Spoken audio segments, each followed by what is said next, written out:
one of the closer recruits, Huntersville, North Carolina, forward center. Can you talk about the family tree that he comes from? Because I know reading his biography. Yeah, and I know he's not the only one. What's the family tree like with him? Well, there's a bunch of them. The Mahaffey brothers, they were all really good players at Clemson. So there was some Clemson ties, certainly that helped us in the recruitment of Trent, but he was very open-minded. We started watching Trent probably as a sophomore, really started to like what we saw the summer before his junior year. Just felt like the guy runs like a deer. My family's always loved Clemson. My mom's dad, so my granddad, Randy Mahaffey, and his 3 brothers played here.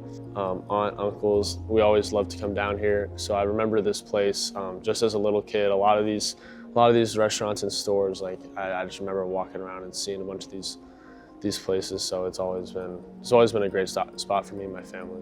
When I really got offered to be here, it was like crazy. I think this was like the most excited I got when I got an offer, and I was really thinking wow, I could go to Clemson if I wanted to. I remember I was downstairs, one of the coaches just had a practice the day before, and then he goes back, he's like, yeah, I'm gonna get you on the phone with Coach Brown now. And I was like, oh, that's awesome. So we set up the call in the morning, went on the phone, and he offered me a scholarship, and I was just like, as soon as we got off the phone, I put down the phone, I was just yelling upstairs to my parents, like, Mom, Dad, I got offered by Clemson.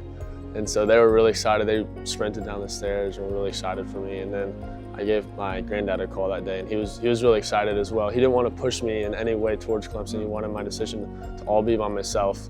But then eventually, when I knew Clemson was the spot, he was really excited to hear that I was going here. So.